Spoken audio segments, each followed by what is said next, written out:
आज सबसे पहले मैं आपको योगी आदित्यनाथ के इलेक्शन कैंपेन की कुछ झलकियां दिखाऊंगा। आज का कैंपेन वाकई में इंटरेस्टिंग था। योगी ने आज रामपुर और मैनपुरी में चुनाव प्रचार किया। समाजवादी पार्टी के गढ़ माने जाने वाले इलाकों में योगी आदित्यनाथ ने लोगों को समाजवादी पार्टी की नई परिभाषा समझाई। योगी ने कहा कि समाजवादी पार्टी एक है, लेकिन उसमें कई तरह के समाजवाद हैं। योगी आदित्यनाथ ने आज शिवपाल, रामगोपाल और अखिलेश के अलग अलग समाजवाद का मतलब समझाया। रामपुर में योगी आदित्यनाथ ने आजम खां के आंसुओं का भेद बताया, उनकी जुल्म की शिकायत को झूठ बताया। योगी ने कहा कि आजम खान ने जमीनों और मकानों पर कब्जे किए, सत्ता में रहते हुए अपनी जबान पर काबू नहीं रखा, इसलिए वो अपने कर्मों का फल भुगत रहे हैं। आज मैनपुरी और रामपुर में समाजवादी पार्टी के नेता पुलिस से टकराए। शिवपाल यादव ने शिकायत की कि मैनपुरी का प्रशासन गुंडागर्दी पर उतर आया है। रामपुर में आजम खान ने पुलिस का मजाक उड़ाया। उन्होंने लोगों से पुलिस जिंदाबाद के नारे लगवाए। कुल मिलाकर योगी आदित्यनाथ, शिवपाल यादव और अखिलेश यादव, आजम खान, इन सब के डायलॉग सुनने लायक हैं। सबसे पहले आपको सुनवाता हूं कि जब समाजवादी पार्टी ने मुलायम सिंह यादव की विरासत के नाम पर वोट मांगे, उन्होंने नेताजी के समाजवाद की बात की, तो योगी ने क्या जवाब दिया। योगी आदित्यनाथ एक हफ्ते में आज दूसरी बार मैनपुरी आए। उन्होंने कहा कि मैनपुरी तो ऋषियों की भूमि है, यहां परिवार का राज नहीं बल्कि राम राज होना चाहिए। योगी ने कहा कि मैनपुरी में विकास सिर्फ सैफई और यादव परिवार तक सीमित रहा है। अगर बीजेपी जीती तो पूरे इलाके का विकास करेगी। मैनपुरी के लोगों को योगी ने परिवारवाद का मतलब समझाने के लिए यादव परिवार के समाजवाद को 3 हिस्सों में बांटा। योगी ने बताया कि शिवपाल यादव, रामगोपाल यादव और अखिलेश यादव के समाजवाद में क्या फर्क है। ये समाजवाद के जो अलग अलग ब्रांड हैं, वो एक खानदान में भी देखे जा सकते हैं। भाइयों बहनों, शिवपाल जी का जो समाजवाद है वह है जिसकी लाठी उसकी भैंस, यानी ये लठैत समाजवाद है इनका। प्रोफेसर रामगोपाल यादव का समाजवाद वह पूंजीवाद में बदल गया है। सब धरती गोपाल की, नोएडा से लेकर के फिरोजाबाद तक जो भी धरती दिखाई देती है, समाजवादी पार्टी की सरकार में उस जमीन को उन्होंने या उनके शागिर्दों ने हथियाने में कोई गुरेज नहीं की। और अखिलेश जी का समाजवाद तो अवसरवादी समाजवाद है। भाइयों बहनों, शिवपाल जी के साथ क्या हुआ था हर व्यक्ति समझता है। पिछली बार तो कम से कम जसवंत नगर नेताजी के नाते मिल गई, अगली बार जसवंत नगर भी नहीं मिलने वाली है उनको, ये हर व्यक्ति जानता है। योगी ने शिवपाल यादव के जिसकी लाठी उसकी भैंस वाले लठैत समाजवाद की बात इसलिए की क्योंकि इसका एक एग्जाम्पल कल ही दिखाई दिया था। मैनपुरी में डिंपल यादव के लिए प्रचार कर रहे धर्मेंद्र यादव की पुलिस नोकझोंक हो गई थी। मामला मैनपुरी के कोरावली विधानसभा इलाके का है। अखिलेश के कजन और समाजवादी पार्टी के पूर्व सांसद धर्मेंद्र यादव कहीं जा रहे थे। चुनाव की वजह से मॉडल कोड ऑफ कंडक्ट लगा है। पुलिस ने धर्मेंद्र यादव की गाड़ी चेक की। चेकिंग हुई तो वो नाराज हो गए। पुलिस वालों से उनकी जबरदस्त बहस हुई। धर्मेंद्र यादव कहने वाले कि पुलिस वाले सिर्फ समाजवादी पार्टी के नेताओं की गाड़ियां ही चेक करते हैं, बीजेपी के नेताओं की नहीं। उन्होंने कहा कि पुलिस ने पूरे जिले में आतंक फैला रखा है। लोकतंत्र और संविधान की धज्जियां उड़ाई जा रही हैं और इसके लिए पुलिस वालों को जनता कभी माफ नहीं करेगी। हमें तो कोई दिक्कत नहीं, आप करो, मैं बैठा हूँ, हमारी भी जेब कर लो, लेकिन बीजेपी वालों की क्यों नहीं कर रहे हो? नहीं, बीजेपी क्यों नहीं कर रहे हो? बीजेपी क्यों नहीं दिख रही आपको? आप लोग जो अत्याचार कर रहे हो ना, डेमोक्रेसी माफ नहीं करेगी आपको। डेमोक्रेसी माफ नहीं करेगी, याद रखना। याद रखना, डेमोक्रेसी माफ करेगी। क्या हो गया? हटो हटो चलो यार, हटो, तुम भीड़ लगा रहे हो। ये देश का संविधान और डेमोक्रेसी माफ नहीं करेगी। आओ करो और चेकिंग कितनी कर रहे हो? आओ इंस्पेक्टर साहब, कितनी और करनी चेकिंग? Please come. नहीं, हम तो चले जाएंगे, गलती की हो तो चलो चालान भी कर लो। क्यों जाए? अत्याचार कर रहे पूरे जिले में, आतंक फैला दिया आपने, आतंक फैला दिया आपने। कर दीजिए गिरफ्तार, कोई दिक्कत नहीं, आतंक फैला दिया आपने।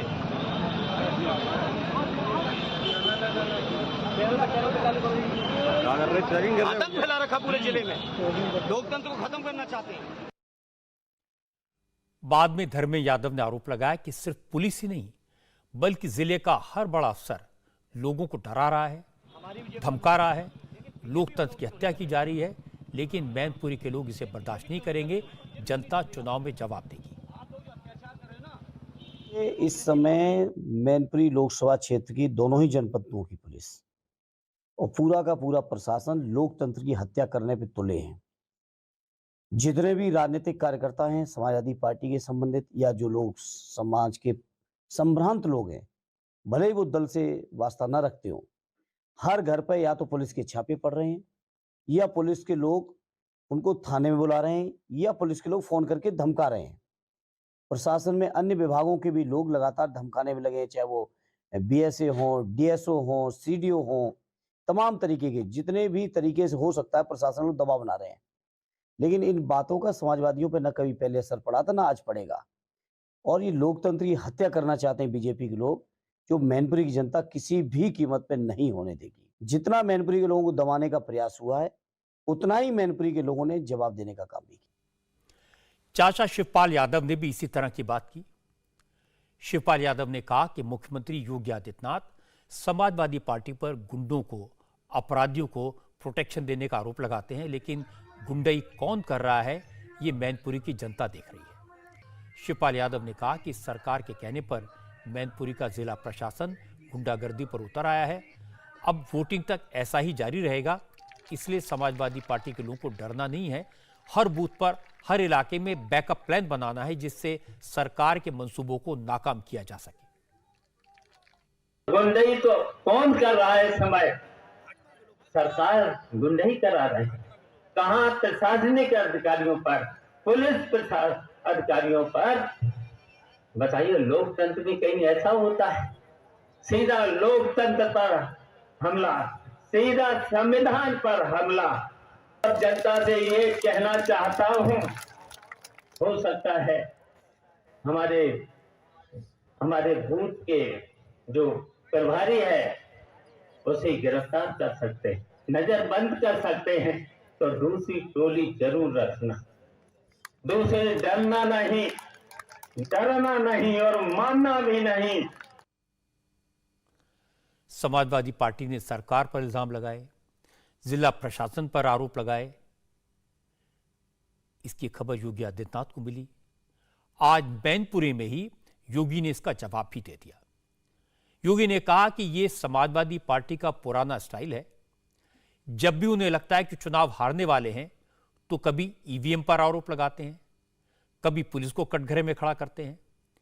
योगी ने कहा कि समाजवादी पार्टी को जिस भी इलाके में हार का डर लगता है वहां डिंपल यादव को आगे कर देते हैं। इससे पहले डिंपल यादव फिरोजाबाद और कन्नौज में चुनाव हारी थी, अब मैनपुरी में भी उन्हें हार मिलेगी। जब भी समाजवादी पार्टी को चुनाव हारने होते हैं, दो काम जरूर कर लेते हैं। एक तो बहाना कर लेते हैं, पहले से ही पृष्ठभूमि बांध लेते हैं कि साहब ईवीएम में गड़बड़ी है। अरे उसी ईवीएम में तो 2012 में आपकी सरकार बनी थी। उसी ईवीएम में इस प्रदेश में कई सांसद आपके जीते थे। कैसे आप आरोप लगाते हैं? कभी इलेक्शन कमीशन को दोषी ठहराने लगते हैं और कभी उसकी पृष्ठभूमि बांध करके अपने कारनामों को नहीं देखेंगे, कुछ न कुछ बहाना बनाएंगे। तो भाइयों बहनों, आज मैं आप सबसे कहना चाहूंगा, समाजवादी पार्टी के इस बहकावे में आने की आवश्यकता नहीं। इनके पास जब भी चुनाव हारना होता दो काम करेंगे, एक आरोप प्रत्यारोप और दूसरा बेचारी डिंपल जी को चुनाव लड़ा करके हराने के लिए भेज देते हैं। फिरोजाबाद में भी इन्होंने यही किया था ना, और कन्नौज में भी यही किया था। चुनाव हारना है तो उनको आगे कर देते हैं। योगी चोट वहां करते हैं जहां सबसे ज्यादा दर्द होता है। पिछली बार योगी जब मैनपुरी आए थे तो उन्होंने शिवपाल यादव को ऐसा पेंडुलम कहा था जो कभी बीजेपी और कभी समाजवादी पार्टी के बीच झूलता रहता है। और अखिलेश यादव अब तक उसी का जवाब देने में लगे हैं। अखिलेश ने आज फिर कहा, शिवपाल यादव ने सियासत नेताजी से सीखी है, कब कहां कैसे चोट करेंगे इसका अंदाजा बीजेपी को भी नहीं होगा। बीजेपी वाले जानते हैं कि वो हार गए हैं, तभी आपने इनके भाषण सुने होंगे। आप तो गांव के रहने वाले लोग हैं, ये सब चीज जानते। बताइए खिस्साता कौन है? खिस्साने वाला ही ये ऐसी भाषा का इस्तेमाल कर सकता है। अभी कुछ दिन पहले मुख्यमंत्री जी आए थे तो वो फिजिक्स के स्टूडेंट बन गए। मुख्यमंत्री जी समझे ही नहीं कि चाचा ने पूरी राजनीति नेताजी से सीखी है, ऐसा झूला झुलाएंगे पता नहीं लगे कहां चले गए।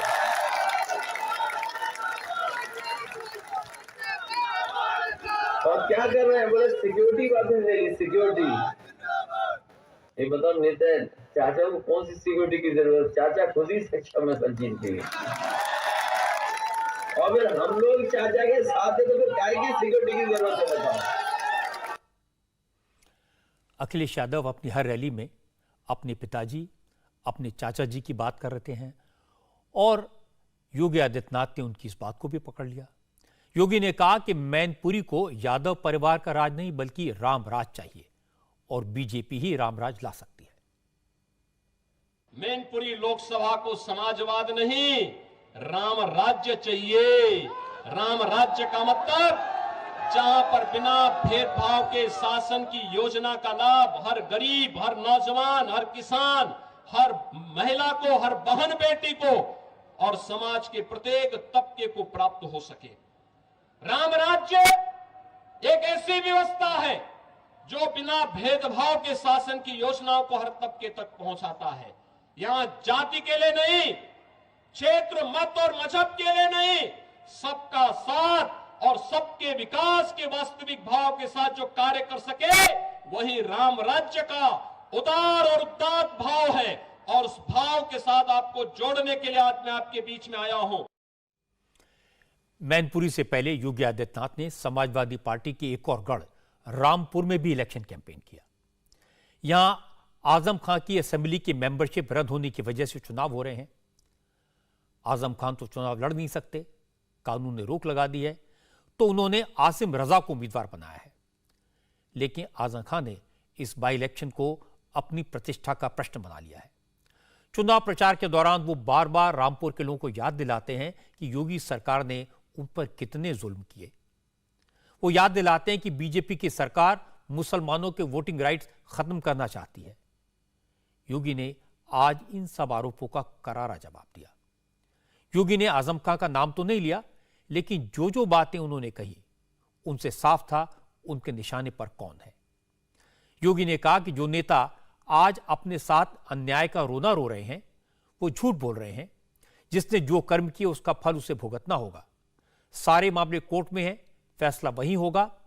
इसके साथ योगी ने आजम खान को सलाह दी, अगर पावर में रहते हुए उन्होंने अपनी जबान पर काबू रखा होता, जमीन और मकानों पर कब्जा नहीं किया होता, अपने कारनामों के लिए जनता से माफी मांग ली होती तो शायद जनता उन्हें माफ कर देती। लेकिन वो अभी तक नहीं सुधरे, लेकिन वक्त सबको सुधार देता है।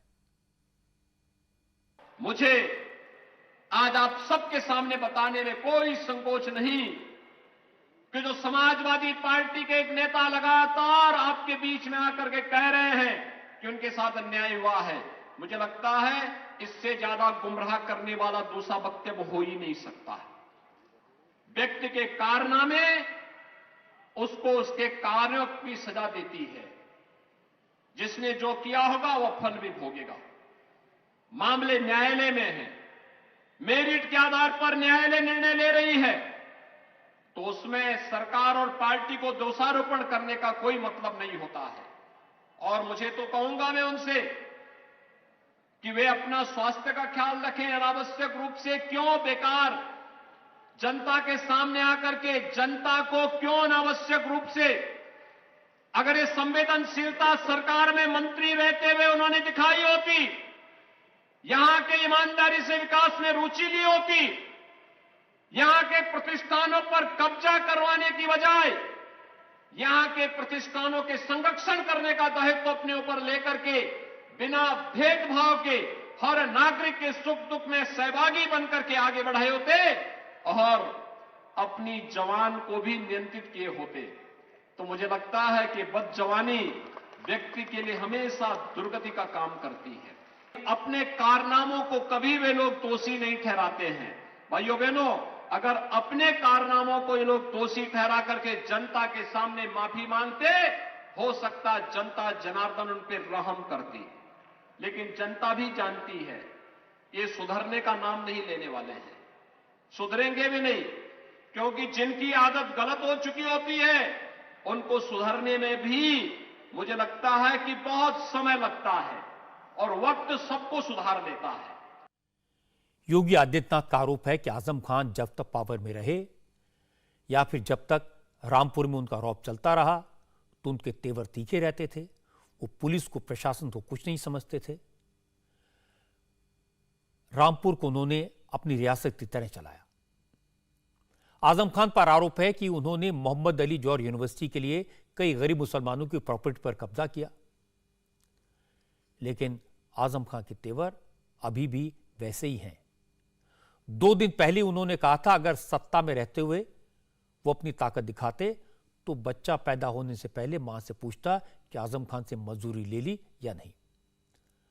अब बयान तो उन्होंने मजाक में दिया था, लेकिन इसको लेकर अब उनके खिलाफ केस दर्ज हो गया।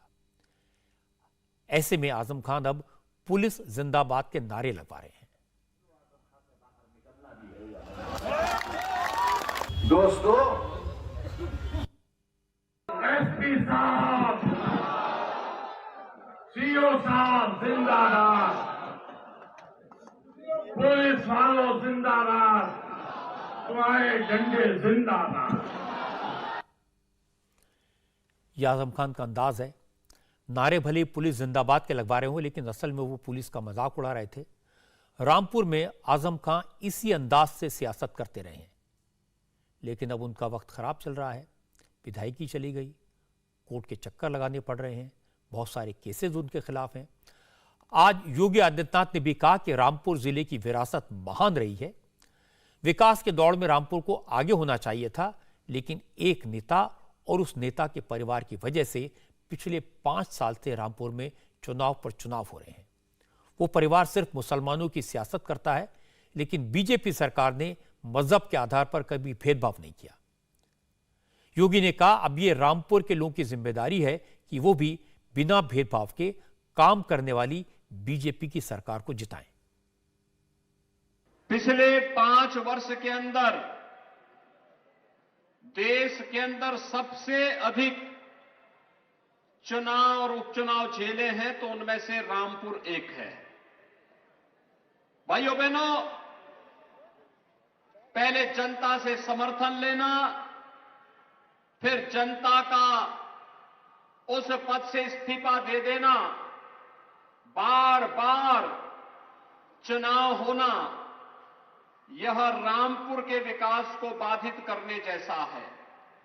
और मैं आप सबका आह्वान करूंगा कि ये बार बार के उपचुनाव से मुक्ति पाइए और रामपुर को चंद चेहरों के, अवसरवादी चेहरों के घरौदे में घिर करके अपने आप में तड़पता हुआ दिखाई दे रहा था। कोई व्यक्ति नहीं कह सकता है कि शासन की योजना का लाभ चेहरा देख करके दिया है। हमने तो 2014 में ही प्रधानमंत्री मोदी जी ने घोषणा कर दी थी, सबका साथ सबका विकास का। भेदभाव सरकार नहीं करती है, तो मेरी अपील होगी कि हमारे प्रत्याशी को वोट देने में भी भेदभाव नहीं होना चाहिए। हमारे प्रत्याशी को भी उसी भाव के साथ, उसी पवित्र भाव के साथ वोट मिलना चाहिए जिस पवित्र भाव के साथ सरकार ने, डबल इंजन सरकार ने आपकी सेवा की है। आज के इलेक्शन कैंपेन में सबसे मजेदार बात कही एसपी बघेल ने। एसपी बघेल जो नेताजी के करीबी माने जाते हैं, प्रचार के लिए मैनपुरी आए, वो काफी समय तक मुलायम सिंह की सिक्योरिटी में रहे। आज एसपी बघेल ने कहा कि मुलायम सिंह यादव उनके सपने में आए थे और नेताजी ने कहा कि अखिलेश यादव ने उनके साथ बुरा सलूक किया था। आज रात सपने में मुलायम सिंह जी आए। आएंगे भाई, हम और रघुराज से बड़ा शिष्य कौन है? और कहा तुमने और रघुराज सिंह ने हमारे लिए उतना बुरा नहीं कहा, उतना बुरा नहीं कहा करा जितना अखिलेश यादव ने 2017 में जो मैंने पौधा समाजवादी पार्टी का बीकेडी लोकदल जनता दल जनता पार्टी समाजवादी जनता पार्टी होते हुए लगाया था, अखिलेश यादव ने मेरा अध्यक्ष पद से नेम प्लेट उखाड़ दी थी। इसलिए ये सपना तुम्हें पूरा करना है कि यहाँ पर मैनपुरी में भारतीय जनता पार्टी को जिताना। इसलिए साथियों, ये चुनाव किनके बीच में है? पीटने वाले और पिटने वालों के बीच में। इसलिए सभी शोषित पीड़ित वंचित सब एक हो जाओ। मैनपुरी और रामपुर में बीजेपी और समाजवादी पार्टी की टक्कर कितने कांटे की है, दोनों पार्टियां कितना जोर लगा रही हैं, इसका अंदाजा योगी और अखिलेश का कैंपेन देखकर लगाया जा सकता है। लेकिन अगर दोनों पार्टियों की रणनीति समझनी है तो उनके मंच की तरफ देखना होगा, वहां कौन कौन बैठा है इस पर ध्यान देना होगा। अखिलेश के मंच पर उनके साथ शिवपाल और रामगोपाल सहित पूरा यादव परिवार एक साथ दिखाई देता है। वो ये मैसेज देना चाहते हैं कि मुलायम सिंह यादव का पूरा परिवार उनकी विरासत को बचाने के लिए एक साथ एकजुट खड़ा है। वहीं योगी आदित्यनाथ के मंच पर आपको समाज के हर वर्ग के नेता दिखाई देंगे। आज योगी के मंच पर मैनपुरी के उम्मीदवार रघुराज शाक्य, मौर्य समाज की नेता और यूपी सरकार में मिनिस्टर बेबी रानी मौर्य, केंद्रीय मंत्री बीएल मौर्य, कोरी समाज के नेता और यूपी के मिनिस्टर मन्नू कोरी, योगी कैबिनेट में मिनिस्टर और राजपूत समाज के दयाशंकर सिंह, कुर्मी नेता और मिनिस्टर राकेश सचान, बघेल समाज के नेता और केंद्रीय मंत्री एसपी बघेल एक साथ दिखाई दिए। तो योगी का संदेश है कि समाज के हर वर्ग, हर जाति के लोग उनके साथ हैं और सब मिलकर यादव परिवार को हराएंगे। जिस अंदाज में योगी मैनपुरी और रामपुर में कैंपेन कर रहे हैं, उससे भी कहीं ज्यादा शिद्दत से प्रधानमंत्री नरेंद्र मोदी ने गुजरात के चुनाव की कमान संभाल रखी है। गुजरात में चुनाव प्रचार का कल आखिरी दिन है। आज प्रधानमंत्री नरेंद्र मोदी ने पूरा दिन गुजरात में बिताया, 4 रैलियां की और शाम को रोड शो किया और जनता से एक बार फिर बीजेपी को चुनने की अपील की। नरेंद्र मोदी की आखिरी रैली अहमदाबाद में अब से थोड़ी देर पहले खत्म हुई है। इस रैली में मोदी ने लोगों को कांग्रेस के राज की याद दिलाई। मोदी ने कहा कि कांग्रेस के शासनकाल में बहुत करप्शन था, रोज नए घोटाले सामने आते थे, अखबार स्कैम की खबरों से भरे रहते थे। मोदी ने कहा कि कांग्रेस की नीतियों ने देश की इकोनॉमी की हालत खराब कर दी।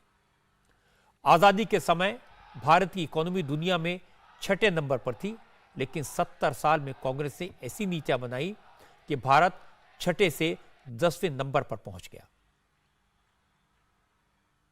ગુજરાતના લોકો, અહીંના ઉદ્યમીઓ, અહીંના કારોબારીઓ દશકો જૂનો કોંગ્રેસનો એમને અનુભવ છે। દેશની અર્થવ્યવસ્થાને કેટલી હાનિ પહોંચાડેલી છે એ જાણકારો જાણે છે। 1947માં જ્યારે આપણો દેશ આઝાદ થયો ત્યારે દુનિયાની અર્થવ્યવસ્થામાં આપણે 6ઠા નંબરે હતા। 2014માં જ્યાં સુધી કોંગ્રેસ રાજ કરતી હતી આપણે 10મા નંબરે પહોંચી ગયા હતા। 70 વર્ષમાં કોંગ્રેસે જે નીતિઓ બનાવી, વધારે સમય એમને જ રાજ કરવા મળ્યું અને એનું પરિણામ એ હતું કે દેશની અર્થવ્યવસ્થા કોંગ્રેસના કાળમાં 6 થી 10 પહોંચી ગઈ હતી। કોંગ્રેસનો સમય પરિવારવાદ, તુષ્ટિકરણ, હજારો કરોડના ગોટાળા, લાખો કરોડના ગોટાળા એમાં જ ગયો। 2014માં આપે મને આદેશ આપ્યો, હું દિલ્હી ગયો, ભાજપની સરકાર બની અને સૌનો સાથ સૌનો વિકાસના મંત્ર સાથે દેશમાં એક નવી ચેતના લાવવાનો પ્રયાસ કર્યો. अहमदाबाद और गांधीनगर की 21 सीटों पर 5 दिसंबर को वोटिंग होनी है. पिछली बार इन 21 सीटों में से 15 बीजेपी ने और 6 कांग्रेस ने जीती थी. नरेंद्र मोदी ने आज अहमदाबाद में एक और रोड शो किया. 10 किलोमीटर लंबा ये रोड शो 4 असेंबली सेगमेंट से होकर गुजरा.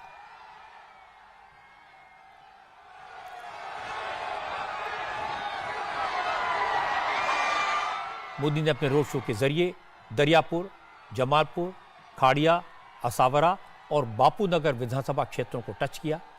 आज का रोड शो अहमदाबाद के शाही बाग इलाके से शुरू हुआ था और सरसपुर में खत्म हुआ. 1 घंटे के दौरान नरेंद्र मोदी अहमदाबाद की Muslim dominated seat Jamalpur Khadia से भी गुजरे. रोड शो के पूरे रूट पर लोग बीजेपी के झंडे लेकर, कहीं बीजेपी की टोपी लगाकर, कहीं नरेंद्र मोदी की तस्वीर हाथ में लेकर मोदी के स्वागत के लिए खड़े दिखाई दिए. रोड शो के दौरान जब नरेंद्र मोदी अहमदाबाद के सहारनपुर चौराहे पर पहुंचे तो उन्होंने डॉक्टर अंबेडकर की प्रतिमा पर माल्यार्पण किया, फूल चढ़ाए. रोड शो के दौरान जब नरेंद्र मोदी जमालपुर खाड़िया इलाके से गुजरे तो वो मां भद्रकाली के मंदिर गए.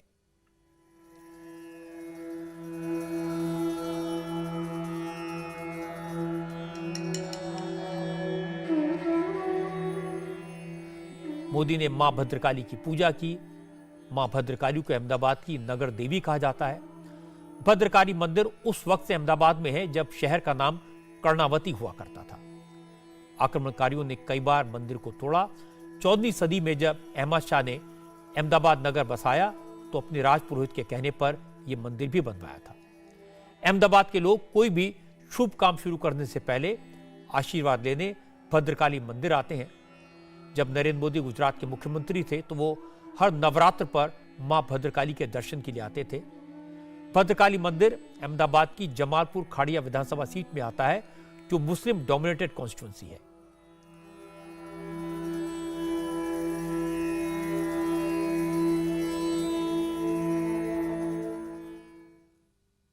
शाम के रोड शो से पहले नरेंद्र मोदी ने आज गुजरात में 3 जनसभाएं की. मोदी की रैलियां बनासकांठा, पाटन और आणंद में हुई. इन 3 जनसभाओं के जरिए नरेंद्र मोदी ने 20 असेंबली सेगमेंट्स की जनता से कम्युनिकेट किया. बनासकांठा जिले में 9 असेंबली सीटें हैं, पाटन में 4 और आणंद जिले में 7 असेंबली सेगमेंट हैं. मोदी ने आज के दिन की शुरुआत की बनासकांठा से. सबसे पहले उन्होंने औगरनाथ मंदिर में जाकर पूजा की. औगरनाथ मंदिर में पूजा करने के बाद नरेंद्र मोदी कांकरेज पहुंचे जहां उन्होंने एक रैली को संबोधित किया.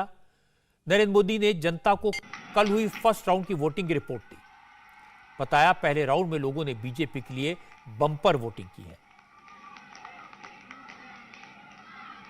પહેલા ચરણમાં ગુજરાતની જનતાએ ભારતીય જનતા પાર્ટીનો ડંકો વગાડી દીધો છે. ગઈકાલે અમદાવાદમાં जनसागरना दर्शन करीने रात्रे राजभवन पहुंचो तो मैं કેટલાક લોકોને કચ્છ, સૌરાષ્ટ્ર, દક્ષિણ ગુજરાતમાં ફોન કર્યા. પહેલા ચરણમાં જ્યાં મતદાન થયું છે ભૂતકાળના બધા રેકોર્ડ તોડીને ભારતીય જનતા પાર્ટી વિજયી બનવાઈ છે. ભાઈઓ બહેનો, જ્યાં જઈએ ત્યાં एक ज स्वर संभळाय, एक ज बात संभळाय. लोकोना मुखेथी एक ज बात निकळे छे, फिर एक बार, फिर एक बार, फिर एक बार. चुनावी रैली में नरेंद्र मोदी ने कांग्रेस की हार की भविष्यवाणी भी कर दी. मोदी ने कहा कांग्रेस ईवीएम करने लगी है, इसका मतलब कांग्रेस हारने लगी है, इसीलिए वो बहाने बना रही है. कांग्रेस से मतदान पथे पहला चालू कर दीधું કે ईवीएम ईवीएम ईवीएम ईवीएम. कांग्रेसની વિશેષતા એ છે કે ચૂંટણી ચાલતી હોય ત્યારે મોદીને ગાળો બોલવાની અને ચૂંટણીનું મતદાન આવે ત્યારે ઈવીએમને ગાળો દેવાની. આ સીધે સીધો સબૂત છે કે આ ચૂંટણીમાં કોંગ્રેસે હાર સ્વીકારી લીધી છે. કોંગ્રેસ જ્યારે ઈવીએમ ને કોસવાનું ચાલુ કરે, એમ કે ઈવીએમ માં ગડબડ છે, ઈવીએમ ને રહી જાય ત્યારે આમ કરજો, ઈવીએમ એટલે તમારે સમજી જવાનું કે કોંગ્રેસે ઉચાળા ભરી લીધા છે. गुजरात में नरेंद्र मोदी के रोड शो से, नरेंद्र मोदी की रैलियों से कांग्रेस सबसे ज्यादा परेशान है. अपने कैंपेन के बारे में बात करने के बजाय कांग्रेस के नेता नरेंद्र मोदी के इस एग्रेसिव कैंपेन पर सवाल उठा रहे हैं. वो पूछ रहे हैं प्रधानमंत्री को इतना इंटेंस, इतना एग्रेसिव कैंपेन करने की क्या जरूरत है. और कांग्रेस की दिक्कत समझी जा सकती है. गुजरात में कांग्रेस के पास एक बड़ा सपोर्ट बेस है, संगठन है, कार्यकर्ता हैं, लेकिन मोदी जैसा लीडर नहीं है. कांग्रेस के जो स्टार कैंपेनर हैं वो मध्य प्रदेश में भारत जोड़ो यात्रा निकाल रहे हैं. गुजरात में कांग्रेस के नेताओं को यह समझ नहीं आ रहा है कि अगर यह यात्रा गुजरात में भी निकल जाती तो क्या बिगड़ जाता. गुजरात में कांग्रेस का कैंपेन ठंडा दिखाई देता है. रिसोर्सेज की कमी है. जहां चुनाव लड़वाने की जिम्मेदारी अशोक गहलोत की है और पार्टी के सबसे बड़े स्टार कैंपेनर हैं नए अध्यक्ष मल्लिकार्जुन खड़गे. मल्लिकार्जुन खड़गे ने आज गुजरात में 2 रैलियां की, एक आदिवासी बहुल अरावली जिले में और दूसरी गांधीनगर में. खड़गे दावा कर रहे हैं कि इस बार गुजरात चुनाव का रिजल्ट अनएक्सपेक्टेड होगा. खड़गे ने कहा कि प्रधानमंत्री मोदी बार बार डबल इंजन सरकार की बात करते हैं, लेकिन गुजरात में उनका डबल इंजन फेल हो गया है. न तो गुजरात के युवाओं को नौकरी मिल रही है, ना ही आदिवासियों के हक का ख्याल रखा जाता है. देश के प्रधानमंत्री और राज्य के लोग भी यही बोलते हैं, हमारी डबल इंजन की सरकार है. भाई डबल इंजन की सरकार होते हुए ये बार बार फेल क्यों हो रहा है इंजन? और 6 साल में 3 चीफ मिनिस्टर, इसका मतलब है ये इंजन काम नहीं कर रहे हैं. लोग तो आपको हुकूमत दिए, 27 साल हुकूमत करने के बावजूद भी अगर आप गुजरात के लोगों को नौकरियां दिलाने के काबिल नहीं है, पानी की व्यवस्था करने में काबिल नहीं है, बच्चों के शिक्षण देने में भी काबिल नहीं है, लड़कियों के शिक्षा के लिए आप काम नहीं करते, तो फिर किस काम के हैं आप? वैसे गुजरात में वोट लेने के लिए कांग्रेस ने आज एक नया दांव चला. गुजरात में चुनाव के इंचार्ज अशोक गहलोत ने कहा, अगर कांग्रेस जीतती है तो चीफ मिनिस्टर के साथ 3 डिप्टी चीफ मिनिस्टर भी बनाए जाएंगे. अशोक गहलोत ने कहा कि मुख्यमंत्री ओबीसी समाज से होगा, जबकि एससी, एसटी और लघुमती समाज से एक डिप्टी सीएम होगा.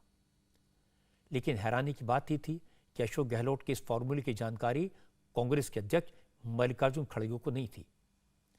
आज जब खड़गे से गहलोत के बयान पर सवाल पूछा गया, उनके फॉर्मूले के बारे में पूछा गया, तो उन्होंने कहा कि सीएम डिप्टी सीएम को लेकर कंफ्यूजन पैदा करने की जरूरत नहीं है, लेकिन एक बात तय है कि गुजरात में कांग्रेस जीत रही है.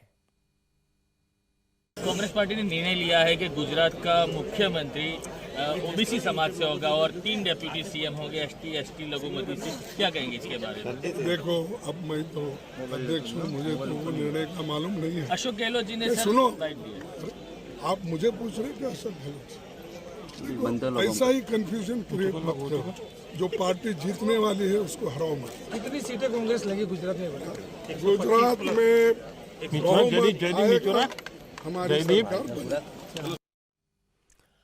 अशोक गहलोत के फॉर्मूले का बीजेपी ने मजाक उड़ाया. स्मृति ईरानी ने कहा कि अशोक गहलोत से राजस्थान में 1 डिप्टी सीएम तो संभाले नहीं गए, वो गुजरात में 3 डिप्टी सीएम की बात कर रहे हैं. बेहतर होगा वो गुजरात की चिंता छोड़कर राजस्थान की फिक्र करें. अशोक गहलोत ने कहा है कि कांग्रेस एक मुख्यमंत्री और 3 डिप्टी सीएम अलग अलग विरासत की कास्टें बनाएगी। जिनसे पायलट साहब संभाले नहीं जाते, वो गुजरात की चिंता छोड़ दें तो बेहतर है। अशोक गहलोत और मल्लिकार्जुन खड़गे के जो बयान थे उनके बारे में आपने अभी जो देखा और जो सुना, वो कांग्रेस की दूसरी बड़ी प्रॉब्लम है। पार्टी अध्यक्ष को ये पता नहीं कि पार्टी इंचार्ज ने क्या कहा और क्यों कहा। पार्टी अध्यक्ष को ये पता नहीं कि पार्टी इंचार्ज ने क्या कहा और क्यों कहा। गहलोत ने जो कहा वो उनका फॉर्मूला है, रणनीति है। गुजरात में 3 डिप्टी चीफ मिनिस्टर की बात कह के अलग अलग जातियों को जोड़ने की रणनीति है और अध्यक्ष जी को इसके बारे में कुछ पता नहीं। और जो सब कुछ जानते हैं, जिनकी बात सब मानते हैं, वो राहुल गांधी इन सारी बातों से अनजान पैदल मार्च कर रहे हैं। वो चुनाव जीतने का फॉर्मूला बताने के बजाय जय श्री राम और जय सिया राम की फिलॉसफी बता रहे हैं। राहुल गांधी की भारत यात्रा आज मध्य प्रदेश के आगर मालवा जिले में पहुंची। दिन भर चलने के बाद शाम को राहुल गांधी ने जब लोगों को संबोधित किया, पब्लिक को एड्रेस किया, तो राहुल ने भगवान राम और उनके नारों का मतलब बताया। राहुल ने जनता को हे राम, जय सिया राम और जय श्री राम के नारों के अलग अलग अर्थ समझाए। उन्होंने कहा कि संघ के लोगों ने जय सिया राम के नारे से सीता माता को दूर कर दिया। हे राम का मतलब राम एक जीने का तरीका थे, एक जीने के तरीका था। सुनो सुनो, डिस्टर्ब मत करो। एक नारा हे राम मतलब जिस प्रकार से भगवान राम ने अपनी जिंदगी जी, जो उन्होंने तपस्या किया, जो उन्होंने समाज के लिए काम किया, जो उन्होंने प्यार फैलाया, भाईचारा फैलाया, वैसे ही अपनी जिंदगी जीना। दूसरा नारा जय सिया राम, जय सिया राम। अब जय सिया राम का मतलब क्या है, यह पंडित जी ने मुझे बताया, सीखा हूं मैं, यात्रा पे बहुत कुछ सीखा हूं। जय सिया राम का मतलब क्या है? दिग्विजय जी ताली बजा रहे हैं। जय सिया राम का मतलब जय सीता, जय राम। मतलब क्या कि सीता और राम एक ही हैं, सीता और राम एक ही हैं। इसलिए नारा है जय सिया राम या जय सीताराम। तीसरा नारा जय श्री राम, उसमें हम राम भगवान की जय करते हैं। पंडित जी ने मुझसे कहा कि आप अपनी स्पीच में पूछिए कि बीजेपी के लोग जय श्री राम करते हैं मगर कभी जय श्रिया राम और हे राम क्यों नहीं करते।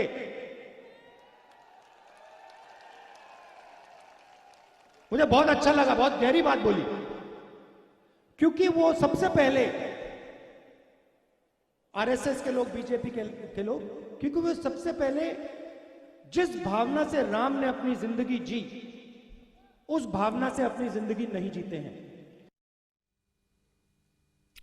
राहुल गांधी हे राम कहें, जय सिया राम कहें, जय श्री राम कहें, पंडित जी के समझाने पर ऐसी बातें करें, ऐसे मुद्दों पर मोदी को और बीजेपी को वो कॉर्नर नहीं कर पाएंगे। और ये समझना मुश्किल है कि राहुल ऐसे इश्यूज पर क्यों चले जाते हैं जहां बीजेपी का डोमिनेंस है। राम का नाम, अयोध्या में मंदिर का निर्माण, ये बीजेपी की कैंपेन का हिस्सा है। बीजेपी भी राहुल के सियाराम और श्री राम वाली बात को खास गंभीरता से नहीं ले रही। राहुल की भारत जोड़ो यात्रा इन दिनों मध्य प्रदेश से गुजर रही है और मध्य प्रदेश के मुख्यमंत्री शिवराज सिंह चौहान ने एक और बात कही। शिवराज सिंह चौहान ने आज कहा कि मध्य प्रदेश में वो कॉमन सिविल कोड लागू करेंगे। शिवराज चौहान ने आदिवासियों के एक प्रोग्राम में कहा, जब संविधान में सभी नागरिकों को बराबरी का हक है तो फिर कुछ लोगों को 4 शादियां करने का हक कैसे मिल सकता है। शिवराज सिंह ने मध्य प्रदेश में यूनिफॉर्म सिविल कोड लागू करने के लिए एक कमेटी बनाने का ऐलान किया। कई बार बड़े खेल हो जाते हैं, खुद जमीन नहीं ले सकते तो कोई आदिवासी के नाम से जमीन ले ली। होता है कि नहीं होता? अरे बोलो रे भैया। और कई बदमाश ऐसे भी आ गए जो किसी आदिवासी बेटी से शादी कर लेते और शादी करके उसके नाम से जमीन ले लेते। आज मैं जागरण की अलख जगाने आया हूं। बेटी से शादी की और जमीन ले ली। मैं तो इस बात का पक्षधर हूं कि भारत में अब समय आ गया है कि एक समान नागरिक संहिता लागू होनी चाहिए। एक से ज्यादा शादी क्यों करे कोई? एक देश में दो विधान क्यों चलेगी? एक ही होना चाहिए। और मध्य प्रदेश में भी मैं कमेटी बना रहा हूं। समान नागरिक संहिता, एक पत्नी रखने का अधिकार है तो एक ही पत्नी सबके लिए होनी चाहिए, फिर ज्यादा क्यों होना चाहिए? मध्य प्रदेश में कांग्रेस ने यूनिफॉर्म सिविल कोड पर शिवराज चौहान के बयान को एक जुमला बताया। कांग्रेस के विधायक आरिफ मसूद ने कहा कि बीजेपी यूनिफॉर्म सिविल कोड के जरिए पोलराइजेशन करना चाहती है, समाज को बांटना चाहती है ताकि चुनाव जीत सके।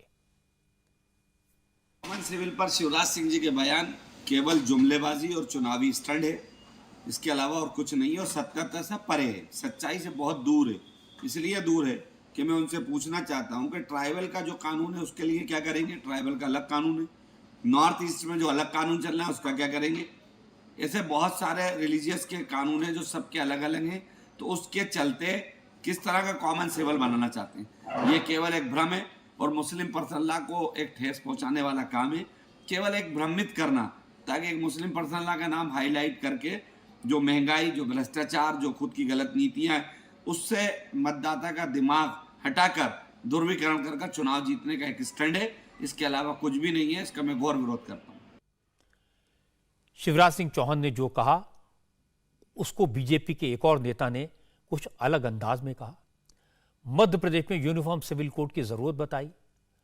बीजेपी के विधायक रामेश्वर शर्मा ने कहा कि देश में लंबे समय से 4 बीवियों और 24 बच्चों का फॉर्मूला चल रहा है। अब इस पर रोक लगनी चाहिए। यूनिफॉर्म सिविल कोड लागू होना चाहिए। सभी प्रांत के मुख्यमंत्री अधिकतर इस बात के से सहमति दे रहे हैं कि सामान्य नागरिक कानून संहिता की आज की आवश्यकता है। बढ़ती हुई आबादी की जनसंख्या के नियंत्रण के लिए सामान्य नागरिक कानून के लिए आवश्यक है। और इसलिए अब ये धंधा एक तरह से जो चल रहा था 4 बीवी 24 बच्चे वाली प्रथा अब बंद होना चाहिए। हर नागरिक को एक शादी करने का अधिकार हो, उससे 1 या 2 बच्चे हों। इस बात के लिए कांग्रेसियों से भी हम प्रार्थना करते हैं कि श्रीमती इंदिरा गांधी ने भी चीख चीख कर कहा था 2 बच्चे ही अच्छे, हम 2 हमारे 2, ये नारा इंदिरा गांधी ने लगाया था। तो सामान्य नागरिक कानून संहिता जब लागू हो जाएगा तो मैं समझता हूं कि आबादी पर नियंत्रण भी हो जाएगा और सब नागरिकों में ये भावना पैदा हो जाएगी कि हम सब हिंदुस्तान के नागरिक हैं और हम सब पर एक कानून है। जब इस तरह के बयान दिए जाते हैं तो उनके जवाब भी मिलते हैं। बीजेपी के विधायक ने 4 बीवियों 24 बच्चों की बात की तो एआईयूडीएफ के अध्यक्ष बदरुद्दीन अजमल ने उन्हें करारा जवाब दिया। अजमल ने कहा कि हिंदुओं के बच्चे इसलिए कम होते हैं क्योंकि वो बहुत बड़ी उम्र में शादी करते हैं। शादी कर लेते हैं, लड़कियां 18 साल सरकार ने इजाजत दी, उसके बाद शादी कर लेते हैं। वो लोग 40 साल से पहले 1, 2, 3 इलीगल बीवियां रखते हैं, वहां बच्चे होने नहीं देते हैं, उनका खर्चा वो बजाते हैं, मजा उड़ाते हैं। उसके बाद 40 साल के बाद माँ बाप ने मजबूर किया या कहीं फंस गए तो एक शादी कर ली। उसके बाद 40 साल के बाद बच्चा पैदा करने की सलाहियत कहाँ रहती है? तो कैसे उम्मीद रखते हैं कि वहां से इतने बच्चे बढ़ेंगे? तो जो लोग टाइम पे फर्टाइल जमीन के ऊपर आप जब मिट्टी डालोगे और दवा डालोगे तो वहां से तो धान ही धान उगेगा, खेती अच्छी होगी, लहलहान होगी, तरक्की होगी। तो उनको भी अपनाना चाहिए मुसलमानों के इस फॉर्मूले को कि अपने बच्चों को, जवानों को 20-22 साल में शादियां कराओ, लड़कियों को 18-20 साल की उम्र में शादियां कराओ, फिर देखो आपके यहाँ भी कितने बच्चे पैदा होते हैं। लेकिन 2 नंबर ही धंधा मत करो। अब अजमल साहब ने जो कहा इस पर रिएक्शन जरूर आएंगे, विवाद भी खड़ा होगा। लेकिन यूनिफॉर्म सिविल कोड की बात हर जगह हो रही है। हरियाणा के होम मिनिस्टर अनिल विज ने भी कहा है कि उनकी सरकार यूनिफॉर्म सिविल कोड लागू करने के बारे में विचार कर रही है, क्योंकि जब कानून की नज़र में सब बराबर हैं तो सबके लिए कानून एक जैसा होना चाहिए। सरकार के लिए सभी समान नागरिक होते हैं। उनके लिए कोई धर्म, जाति, क्षेत्र महत्व नहीं रखता। उसके लिए इसीलिए ये कहा जा रहा कि यूनिफॉर्म सिविल कोड एक ही कानून से जो सारों पर लागू होगा उसकी बनाने की बात की जा रही है। और हरियाणा में भी हम विचार कर रहे हैं, अध्ययन कर रहे हैं। यूनिफॉर्म सिविल कोड बीजेपी के मैनिफेस्टो में हमेशा से रहा है। कई राज्य सरकारों ने इसे लागू करने का ऐलान किया है। अब सुप्रीम कोर्ट में इसको लेकर एक पिटीशन फाइल की गई है, उस पर सुनवाई जारी है। सरकार ने भी लॉ कमीशन को देश में यूनिफॉर्म सिविल कोड लागू करने के बारे में राय देने के लिए कहा है। लॉ कमीशन का गठन अभी पिछले महीने ही किया गया है और लॉ कमीशन जल्दी अपनी राय सरकार को देगा, इसकी उम्मीद तो है। लेकिन यूनिफॉर्म सिविल कोड लागू हो या ना हो, मुझे लगता है इसके बारे में सभी समुदायों से, सभी राजनीतिक दलों से, सभी सामाजिक संस्थाओं से बड़े पैमाने पर सलाह मशवरा किया जाना चाहिए। कानून को लागू करने से पहले देश में इसके लिए एक माहौल तैयार हो तो बेहतर होगा।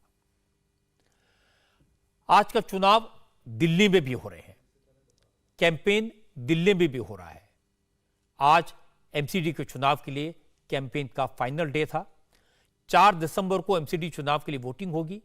कैंपेन के आखिरी दिन अरविंद केजरीवाल ने दिल्ली वालों से एक बड़ा वादा किया। केजरीवाल ने कहा कि अगर एमसीडी में दिल्ली वालों ने आम आदमी पार्टी को मौका दिया तो 3 महीने के अंदर करप्शन पूरी तरह से बंद करवा देंगे। किसी को कोई प्रॉब्लम नहीं होगा, हर काम ऑनलाइन होगा, व्यापारियों को सबसे ज्यादा सहूलियत दी जाएगी। भ्रष्टाचार बहुत ज्यादा है नगर निगम के अंदर। आप ही लोगों ने इतनी सारी कहानियां बताई। भ्रष्टाचार बहुत ज्यादा है, नीयत खराब है। अंत पंत में एक ही चीज आती है कि नीयत नीयत साफ हो तो सारी समस्याओं का समाधान निकल जाएगा। ऐसा भी क्या है, हमने आते ही अगर लाइसेंस राज खत्म कर दिया, दिल्ली सरकार में रेड राज खत्म कर दिया, door step delivery of services कर दी, ट्रांसपोर्ट डिपार्टमेंट को ताला लगा दिया। अब अगर आपको ट्रांसपोर्ट डिपार्टमेंट से कोई काम कराना है 1076 पे फोन करो, आपके घर आके काम करके जाते हैं। एसडीएम के दफ्तर से अब जाने की जरूरत नहीं है, आप 1076 पे फोन करो, आपके घर आके करके जाते हैं। क्यों? क्योंकि हमने अफसरों से पैसे नहीं बांध रखे। पहले की सरकारें अफसरों से पैसे बांधती थी, हफ्ता बांध रखा था, महीना बांध रखा था। भाई एसडीएम इतने पैसे लाके देगा, ट्रांसपोर्ट वाला इतने पैसे लाके देगा, इस जिले से इतने पैसे होंगे, उस जिले से। हम पैसे इकट्ठे नहीं करते, हम ईमानदार लोग हैं। सारा सिस्टम सिंप्लीफाई कर दिया दिल्ली सरकार का। तो भ्रष्टाचार तो एक ऐसी चीज है, 3-4 महीने में यूं करते करते एमसीडी को साफ कर देंगे, आप चिंता ना करो। एमसीडी के अंदर मेरे को लगता है 3-4 महीने के बाद एमसीडी के अंदर भ्रष्टाचार नाम की चीज नहीं बचेगी। आपको किसी तरह की कोई हैरेसमेंट नहीं होगी। जब केजरीवाल ने अपने आप को ईमानदार बताया, करप्शन खत्म करने की गारंटी दी, तो बीजेपी के नेताओं ने उनकी पार्टी के करप्शन के केसेस गिनवा दिए। दिल्ली से बीजेपी के सांसद परवेश वर्मा ने केजरीवाल को उनके पुराने वादे याद दिलाए, उनकी पुरानी गारंटियां थी, उन पर सवाल उठा दिए। परवेश वर्मा ने कहा कि दिल्ली वालों के घरों में गंदा पानी आ रहा है, यमुना मैली और हवा जहरीली हो गई है। जब केजरीवाल से सवाल पूछो तो वो कहते हैं केंद्र सरकार और एलजी काम नहीं करने दे रहे। जब केजरीवाल कुछ कर ही नहीं सकते तो उन्हें वोट देकर क्या फायदा। 8 साल में अरविंद केजरीवाल ने कोई काम नहीं किया, ना उनको साफ पानी आ रहा है। इतने सारे लोग खड़े, इनसे भी पूछ सकते हैं। किसी के घर में 24 घंटे साफ पानी नहीं आता है, सभी के घर में बिजली के बिल आ रहे हैं। हवा हमारी खराब हो गई है, सारी यमुना मैली हो गई है, जगह जगह शराब के ठेके खुल गए हैं। तो सभी ये बात जानते हैं कि अगर अरविंद केजरीवाल दोबारा से एमसीडी में जीत गया तो 5 साल वो कोई काम नहीं करेगा, केवल यही कहेगा कि मुझे भारत सरकार या एलजी काम नहीं करने देते। अभी जो नया कानून आया था पीछे, उसमें था कि सारी ताकत जो है हमारी एमसीडी के एलजी के पास में, भारत सरकार के पास में चली गई है। इसलिए बीच में दिल्ली सरकार का अब कोई रोल नहीं बचा है। इसलिए अगर एमसीडी में आएगी बीजेपी तो ही भारत सरकार से अच्छे संबंध के कारण, एक ही पार्टी होने के कारण हम ज़्यादा काम करवा पाएंगे। हमारे गांव के बुजुर्ग कहते हैं जो आपके दुख में साथ आएगा वही सच्चा इंसान है। जब दिल्ली वाले मर रहे थे, दुख में थे, तो अरविंद केजरीवाल दिल्ली में ठेका खोल रहा था। अगर गलती से केजरीवाल एमसीडी में आ गया तो वो 800 ठेके नहीं खोलेगा, 2000 ठेके खोलेगा, क्योंकि हमारी एमसीडी में सरकार थी। हम सारे जाकर एमसीडी का ठेका, अपना शराब का ठेका सील करते थे। अगर ये 2000 ठेके खोलेगा, सारे गली नुक्कड़ में ठेके खोलेगा, हमारी बहन बेटियों का निकलना मुश्किल हो जाएगा। केजरीवाल ने जब सियासत शुरू की थी, पब्लिक लाइफ शुरू की थी, तब से वो ईमानदारी की, भ्रष्टाचार दूर करने की बात करते रहे हैं, ईमानदार होने का दावा करते रहे हैं, अपने साथियों को कट्टर ईमानदार मिनिस्टर बताते रहे हैं। लेकिन पिछले कुछ महीनों से उनकी पार्टी के करप्शन के केसेस लगातार सामने आए हैं, कभी स्टिंग ऑपरेशन के जरिए, तो कभी सीसीटीवी फुटेज के जरिए, तो कभी सीबीआई के केस के जरिए, तो कभी ईडी की जांच के जरिए। लेकिन केजरीवाल ने और उनके साथियों ने करप्शन के इल्जामात पर कभी सीधा जवाब नहीं दिया। बस वो कहते रहे कि बीजेपी हार रही है, इसलिए हम पर करप्शन के इल्जाम लगा रही है।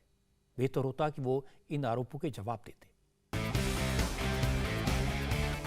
Punjabi singer Sidhu Moosewala murder case को लेकर आज एक बड़ी खबर आई। सिद्धू मूसेवाला मर्डर केस के मास्टरमाइंड गोल्डी बराड को अमेरिका में कैलिफोर्निया में डिटेन कर लिया गया है। कनाडा में जब खतरा बढ़ा तो गोल्डी बराड कैलिफोर्निया शिफ्ट हो गया। यहां आने के पहले वो कई शहरों में रहा, लगातार ठिकाने बदलता रहा। गोल्डी बराड ने कैलिफोर्निया के 2 अलग अलग शहरों को अपना सेफ हाउस बना लिया था, लेकिन अब उसे डिटेन कर लिया गया है। आज पंजाब के मुख्यमंत्री भगवंत मान ने भी गोल्डी को हिरासत में ले जाने की बात कंफर्म की और कहा कि गोल्डी बराड को इंडिया लाने की कोशिश की जा रही है। हमने आते ही गन कल्चर पर, गैंगस्टर कल्चर पर रोक लगाना शुरू किया।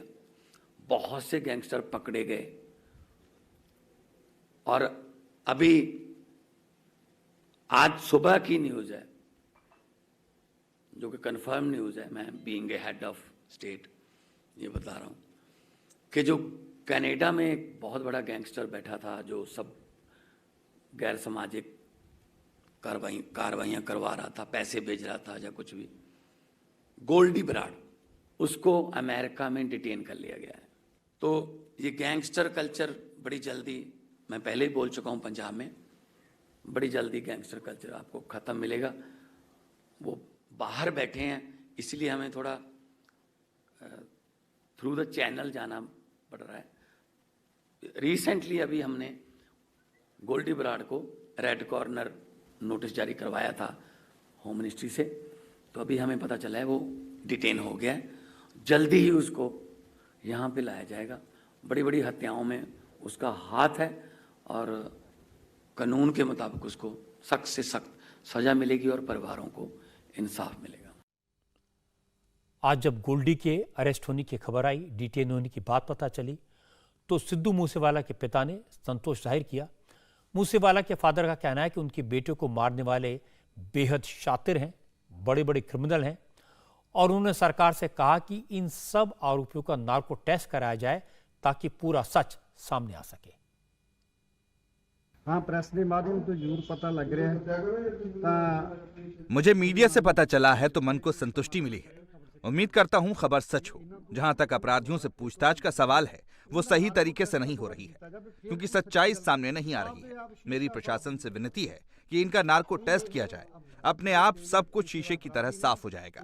तेज तर्रार अपराधी है, इन्हें पुलिस की कमजोरियों का पता होता है, इसलिए सांठगांठ कर लेते हैं। गोल्डी बराड को अगर भारत लाया गया तो ये बड़ी कामयाबी होगी, क्योंकि गोल्डी ने कनाडा में बैठकर सिद्धू मूसेवाला की हत्या की साजिश रची थी, इसे स्वीकार किया था। इस मामले में दिल्ली की तिहाड़ जेल में बंद गैंगस्टर लॉरेंस बिश्नोई भी शामिल है, उससे भी लगातार पूछताछ की जा रही है। जो 8 शूटर्स इस मर्डर केस में शामिल थे, उनमें से 2 का तो एनकाउंटर हो चुका है और 6 जेल में है। अब मैं आपको एक हैरान करने वाली तस्वीर दिखाता हूं। यह तस्वीर दुनिया के सबसे बड़े ज्वालामुखी माउना लोआ की है। संडे को माउना लोआ में जो विस्फोट हुआ, उसके बाद से जो लावा निकल रहा है, वो अब अमेरिका के हवाई इलाके के लिए टेंशन बनता जा रहा है। एक्सपर्ट्स का मानना है कि इस हफ्ते के आखिर तक ये लावा हवाई के बिग आइलैंड के पूर्वी और पश्चिमी तटों को जोड़ने वाले मेन हाईवे तक पहुंच सकता है। और सबसे बड़ी बात यह कि इसे रोकने का कोई तरीका नहीं है।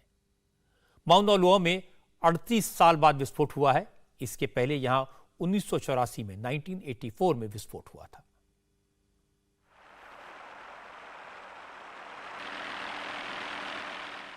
इंडिया टीवी हर वक्त हर जगह डाउनलोड करने के लिए सर्च करें India TV news Google play store या ऐप स्टोर पर।